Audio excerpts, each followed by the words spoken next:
안녕하세요. 반갑습니다. 부동산 다이어리입니다. 날씨가 꽤 추워졌어요. 추워지다 보니까 항상 감기 조심하시고요. 그리고 지금 경기 흐름이 그닥 좋지 않다 보니까 좀 많이 관망세식으로 가는 것 같아요. 평택도 마찬가지고 아파트나 주택 부분은 뭐 가격이 다운된다고 해도 그 가격이 다운되는 부분들이 그렇게 많이 정말 폭이 굉장히 깊게 넓게 그렇게 되지는 않고 있는 상황이라서 그런 부분들은 제가 오늘 영상에 조금 중간중간에 풀어가면서 말씀드릴게요.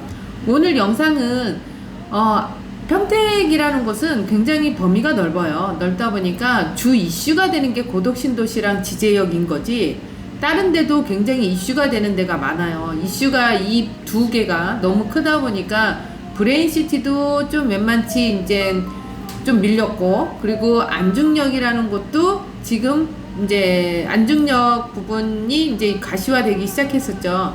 안중역이 가시화되면서 주변에 이제 토지라든지 아니면 다가구라든지 이런 부분들도 굉장히 활발하게 움직이고 있고요. 안중에는 지금 이제 현아지구, 그 다음에 현아지구는 뭐 어쨌든 간에 뭐 20년이 흘러간 구 모델인 거고, 이번에 생기는 화양지구 같은 경우에는 아파트가 분양을 꽤 하고 있어요. 지금도 하고 있는데, 이렇게 경기가 안 좋음에도 불구하고, 그리고 조정 대상 지역에서 우리가 해제되고 나서도 더 미분양권이라는 부분들이 계속 해소가 되고 있는 상황인 거죠. 조정 대상 지역이라고 해서 미분양이 생겼었는데, 그게 이제 해제되고 나서부터는 조금씩 미분양이 해소가 되고 있어요. 요번에 대림이 분양을 했는데도 불구하고 지금 남아있는 물건은 몇 개 안 되는 것 같아요. 계속 끊임없이 나가고 있거든요. 그 이유가 있어요. 그거를 제가 알려드릴게요. 그리고 지금 이제 오늘 제가 말씀드리는 건 화양지구 안에 하나포레나라는 아파트가 또 분양을 해요. 그래서 그 말씀을 드리려고요. 잠시만요.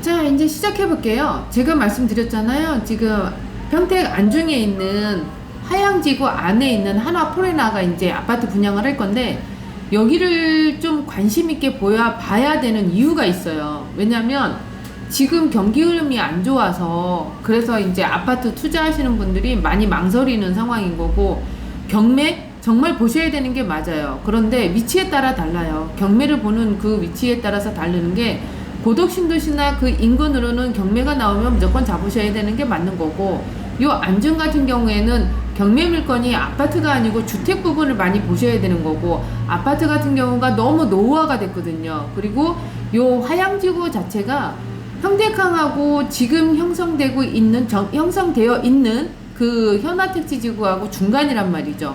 그러다 보니까 이런 부분도 괜찮고, 현아지구가 거의 20년이 흘러간 물건들이에요. 아파트가. 그러다 보니까 이 부분이 굉장히 노후화가 돼서 여기서 뭔가를 움직이고 싶었는데, 그게 이제 송담지구였죠. 송담지구였는데, 송담지구는 들어가기가 지금은 너무 높아진 거죠. 금액이. 거기 들어가려고 하는 세대수가 너무 작고, 그리고 상권이 형성이 안 돼 있는 상황인 거고, 그래서 지금 화양지구를 많이 보시는 거거든요. 이 화양지구는 평택항에 많은 기업체들이 계속 들어오고 있지만, 이 사람들이 거주하고 먹고 마시고 해야 되는 그런 도시가 화양지구예요. 그래서 지금은 막 통업을 하고 있고 아파트 분양이 일부 하고 있고 이런 상황이다 보니까, 지금 같은 경기 흐름에도 미분양이 안 생기면서 계속 나가는 이유가 미래 가치가 굉장히 풍부하니까 그렇거든요. 그래서 오늘은 하나포레나라는, 화양지구 안에 들어오는 하나포레나라는 아파트 분양, 그 부분에 대해서 좀 풀어봐 주려고 해요.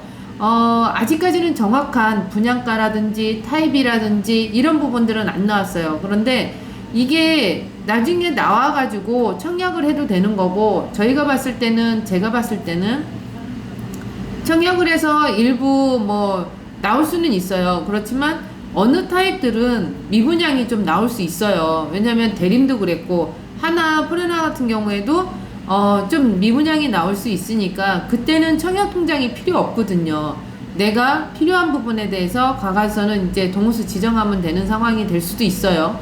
그러다 보니까 미리 준비하고 미리 알고 계시면 더 낫겠죠. 그래서 그거를 한번 풀어봐 드리려고 자료하고 몇 개 준비했으니까 그거 이제 시작해 볼게요.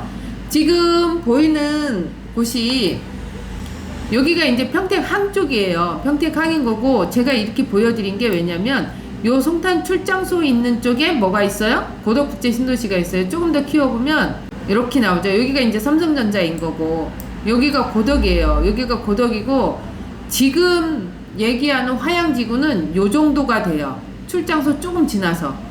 그러면 여기가 뭔가가 형성이 되면 이 포승에 있는 평택항 그쪽에서도 사람들이 유입될 수 있는 여지가 굉장히 크고요. 그리고 지금 왜 평택항 쪽이 이슈가 되는지 그거를 보셔야 돼요. 아직까지는 정말 크나큰 이슈가 없는데 왜 이슈가 되냐면 이게 기점이 예전 같은 경우에는 그 수출이나 수입 같은 거를 미국이나 일본에 많이 의존을 했죠. 그리고 우리도 수출이나 이런 부분들을 많이 그쪽 나라에 의존을 했단 말이에요.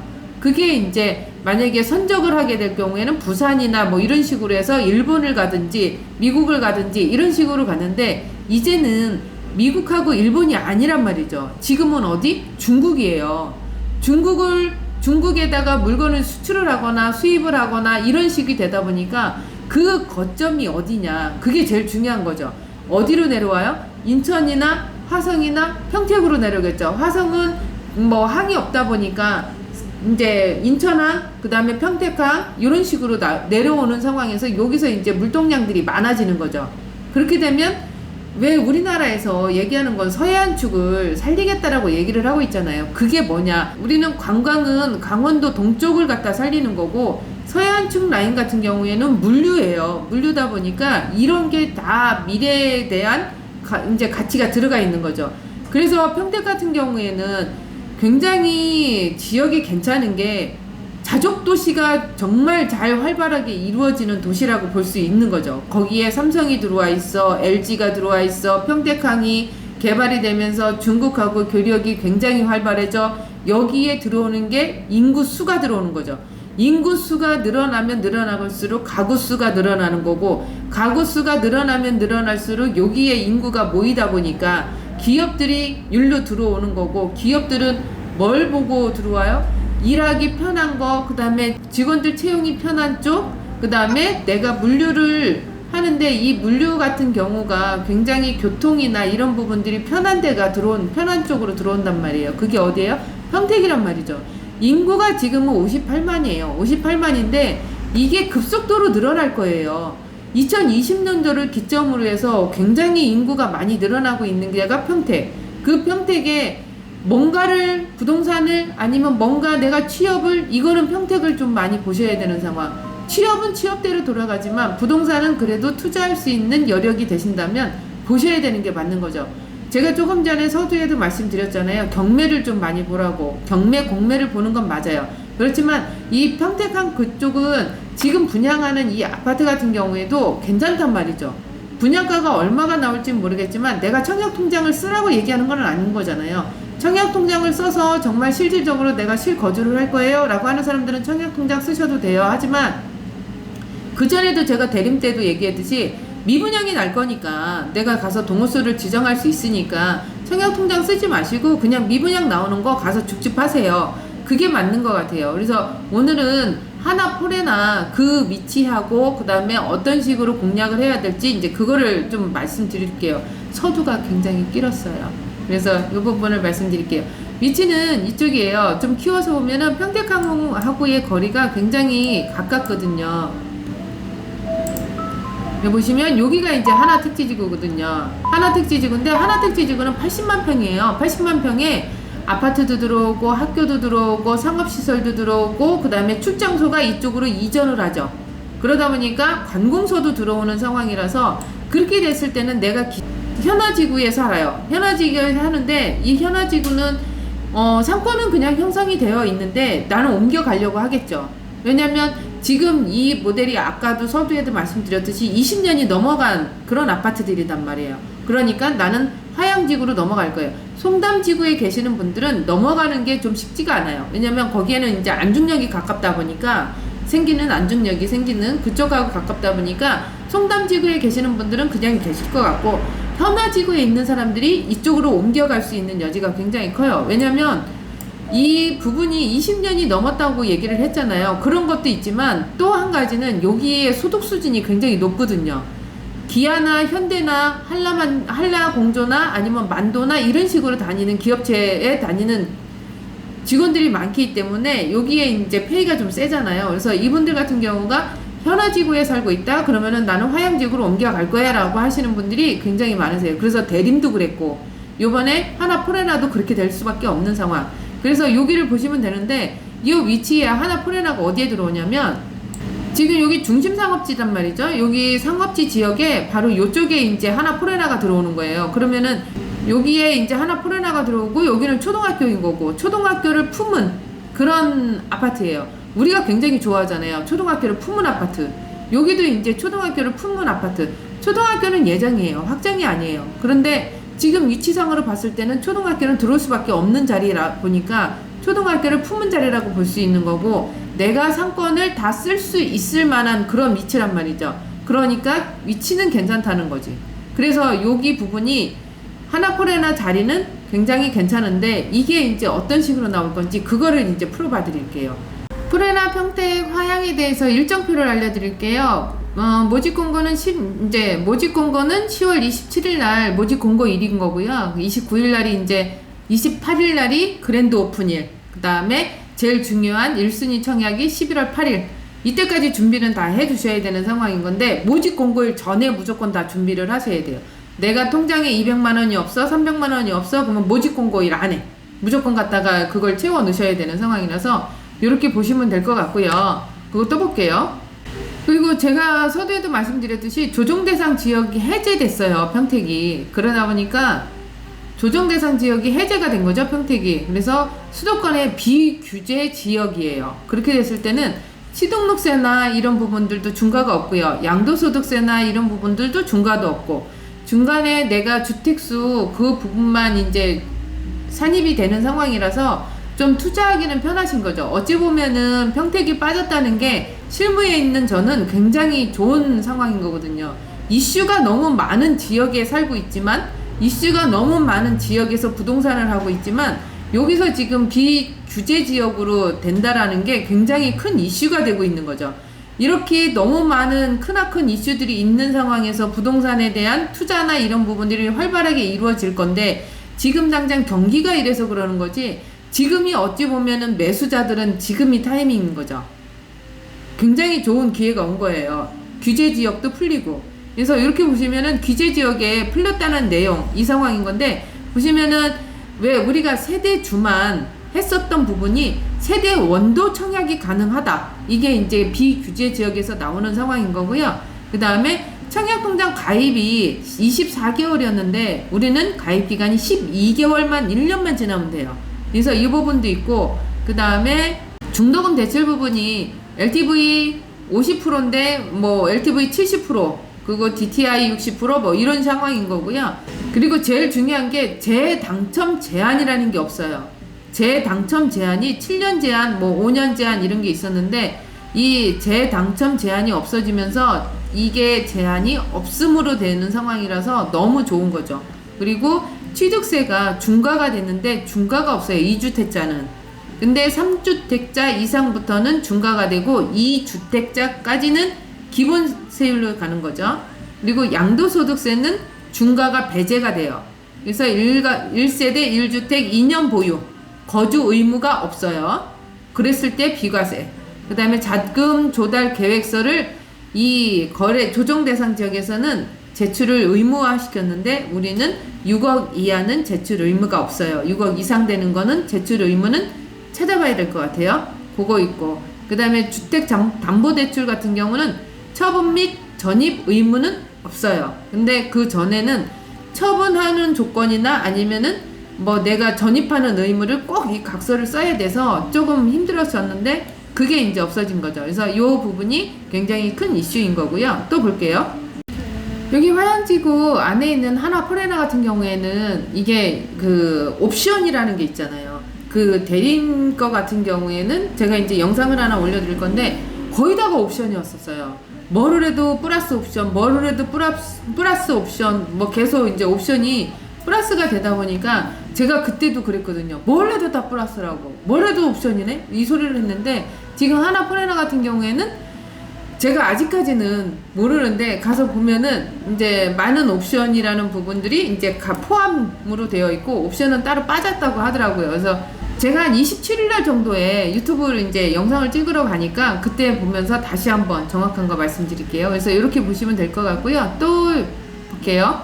하나 포레나 같은 경우에는 이렇게 들어와요. 이게 이제 건축 사업 개요인데 여기에 보면은 세대수가 995세대예요. 거의 1000세대가 다 되죠. 그리고 10개동이 들어오는 상황인 거고, 이런 식으로 여기가 이제 북쪽이니까, 이렇게 북쪽이니까 북쪽으로 봤을 때 거의 남동향, 남서향으로 남향바지 다 배치를 하고 있고요. 그리고 요 안에는 이제 74제곱미터, 84제곱미터, 99제곱미터 이렇게 세 가지 타입이 들어가는 거고요. 전체 지하 주차장으로 설계를 하고 지상 주차장이 없는 이 설계를 떴고요. 여기에 이제 초등학교가 예정이 되어 있는 부분인 거고요. 또 볼게요. 공동주택 용지가 약 20만 평, 25%의 계획을 잡고 있고요. 거기에 공원이 있고, 거기에 학교가 있고, 초등학교 4개가 있고, 중고등학교가 4개가 계획이 되어 있다고 해요. 그래서 여기 같은 경우가 주거지로서는 굉장히 괜찮은 거죠. 주거지가 괜찮다는 건 상권이나 이런 부분들, 학군이나 이런 부분들이 다 형성이 된다라는 부분으로 생각하시면 될 것 같고요. 이거 서해안 복선전철 이 안중역이라는 게 굉장히 큰 이슈가 되고 있잖아요. 그래서 안중역 자리는 이쪽이에요. 이쪽이다 보니까 여기서 뭐 KTX역이나 아니면은 뭐 복선전철이나 이런 식으로 이제 생각을 하시면 되고, 여기서 여기까지는 중간에 이제 버스 터미널이 있고 그 다음에 역이 있고, 그래서 화양지구에서 역까지 가는 데는 차량으로 좀 이동을 하셔야 되는데 그 거리가 가깝다라는 거, 그리고 평택항도 거리가 가깝다라는 거를 보시면 될 것 같고요. 거기에 이제 하나 포레나가 중심 상업지 바로 옆에 초등학교를 끼고 아파트가 들어온다는 거, 자리적으로는 굉장히 좋다라고 말씀드릴 수 있는 거고요. 그래서 이런 식으로 해서 화양지구 안에 하나 포레나가 이제는 청약을 기다리고 있는 상황인 거고, 바로 이제 오픈을 할 거예요. 오픈을 할 건데 단계적으로 봤을 때 지금 투자하는 게 맞아요? 아니면은 조금 지켜보는 게 맞아요? 이런 식으로 얘기를 하실 거예요. 지금 투자하는 이런 아파트 분양권 같은 경우, 청약하는 것 같은 경우에는 일단은 정리를 해드리면 하시는 게 맞아요. 하시는 게 맞는데 청약을 하는 것보다는 내가 정말 실질적으로 여기서 실거주를 할 거예요 라고 했을 때는 청약을 하셔야 되는 게 맞는 거죠. 그렇지만 나는 여기서 투자를 할 거예요 라고 얘기했을 때는 청약통장을 쓸 필요는 없어요. 미분양이 나올 거니까. 근데 미분양이 나오는 자체가 어찌 보면 그렇게 많이 나오지는 않을 것 같아요. 99제곱미터 같은 경우에는 청약에서 끝날 것 같고요. 그리고 뭐 이 84 타입 같은 경우가 ABCD 뭐 이런 식으로 타입이 있을 거 아니에요. 그래서 어느 특정 타입은 또 마감이 될 것 같고, 그래도 남아있는 타입들은 있을 거고, 같은 단지 안에서 타입이 다르다고 했을 때 거의 2, 3천 정도 차이가 날 뿐인 거지, 이게 막 1억, 2억씩 차이 나고 그러지는 않거든요. 그래서 이런 부분들을 생각해 주시면 될 것 같고요.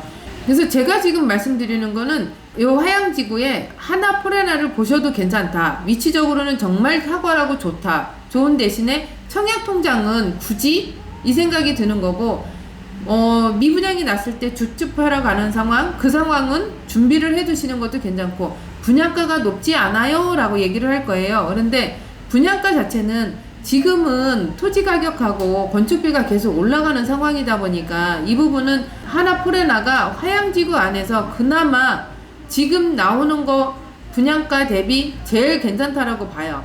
다음에 나오는 어떤 현장은 또 이 분양가보다 높을 수도 있다라는 생각이 들고요.